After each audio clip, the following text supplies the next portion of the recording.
বর্তমানে আসন্ন নির্বাচনের কারণে যখন বিভিন্ন রাজনৈতিক দলগুলি মানুষের বাড়ি বাড়ি ঘুরছে ভোট ভিক্ষায়, আর সেই আবহে তখন উল্টো চিত্র দেখা গেল কিছু মানুষকে নিঃস্বার্থভাবে অসহায় মানুষের বাড়ি বাড়ি পৌঁছে নিত্য প্রয়োজনীয় কিছু সামগ্রী দিয়ে সহযোগিতা করতে। সেই সামগ্রীগুলো আশ্রমের পক্ষ থেকে দুস্থ অসহায় মানুষদের হাতে তুলে দেওয়া হয়। হ্যাঁ, এমনই এক চিত্র দেখা গেল আজ মঙ্গলবার বিকেলে আরবঙ্গ সংবাদের ক্যামেরায়। এদিন রায়পুর শ্রী রামকৃষ্ণ আশ্রমের পক্ষ থেকে রায়পুর, ছত্রপুর, কানাইপুরের বেশ কিছু দরিদ্র পরিবারের হাতে তারা এই নিত্য সামগ্রীগুলি প্রদান করে থাকেন।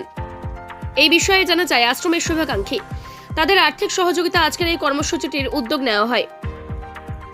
আজকের ওই মহতি কর্মসূচিতে উপস্থিত ছিলেন রায়পুর আশ্রমের সম্পাদক বিশ্বনাথ পাল, বিশিষ্ট সমাজসেবী প্রফুল্ল সেন, সম্পাদক কাজল ধর, সহ সম্পাদক দীপক বর্মন, কুলেশ দাস সহ আশ্রমের অন্যান্য শুভাকাঙ্ক্ষীগণ।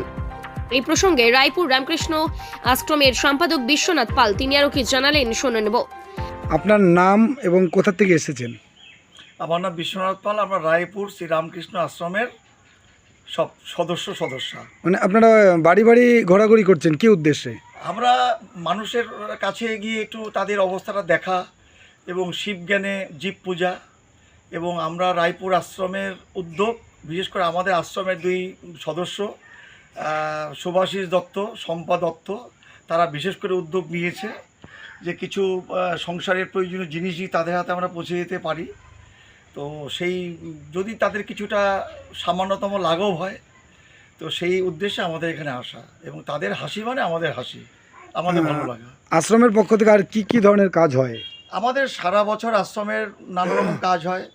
আমরা দুর্গাপুজোর সময় জামা কাপড়, গরিব ছেলে মেয়েদের জামা কাপড়, মানুষদের জামা কাপড়, শীতকালে আমরা 12ই জানুয়ারি অনুষ্ঠানে আশ্রম থেকে কম্বল বিতরণ, সারা বছর আমাদের বিভিন্ন রকম কাজ আমাদের হয় মানুষের পাশে দাঁড়ানোর চেষ্টা। আপনাদের ফান্ডিং বা কোনো সরকারি কি সহযোগিতা আপনারা পান? আমাদের কোনো সরকারি সাহায্য নেই। আমরা নিজেরা মনে করি নিজেদের যতটুকু সহযোগিতা সম্ভব, মানে আমাদের ক্যাপাবিলিটি, ক্ষমতা, সেই টাকা আমরা নিজেরা দিই। কখনো কখনো বড় কোনো প্রোগ্রামে আমরা মানুষের কাছে গিয়ে হাত পাতি, তাতে কিছু মানুষ আমাদের সাহায্য করেন। তারপরে আমাদের সদস্য ওয়েল উইশার যারা আছেন তারা সাহায্য করেন। এইভাবে আমরা সারা বছর মানুষের পাশে থাকার চেষ্টা করি নীরবে।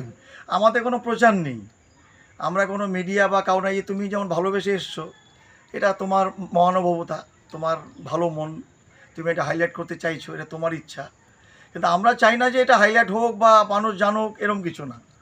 আসলে ঈশ্বর জানলেই হলো, আর আমরা জানলেই হলাম যে আমরা ভালো কিছু করছি, এই হলো কথা। রায়গঞ্জ থেকে দীপেশ পালের রিপোর্ট, আর বঙ্গ সংবাদ। আমরা সুনামের সাথে সকল রায়গঞ্জবাসীকে সুস্বাদু খাবার সবসময় পরিবেশন করার চেষ্টা করেছি, এবং আপনারাও সবসময় আমাদেরকে আশীর্বাদ করেছেন। এইভাবে আমরা আরেকটা আউটলেট খুলতে চলেছি মোহনবাটির আশেপাশে, সেখানে আপনারা অবশ্যই আসবেন। এখনো আমরা নাম বা ডেট ঠিক করিনি, নাম মোটামুটি ঠিক করেছি, সোল রেস্টুরেন্ট। সেটা আপনারা এসে আমাদেরকে সবাইকে আশীর্বাদ করবেন এবং আপনাদেরকে ওপেনিং ডেট জানিয়ে দেওয়া হবে খুব তাড়াতাড়ি।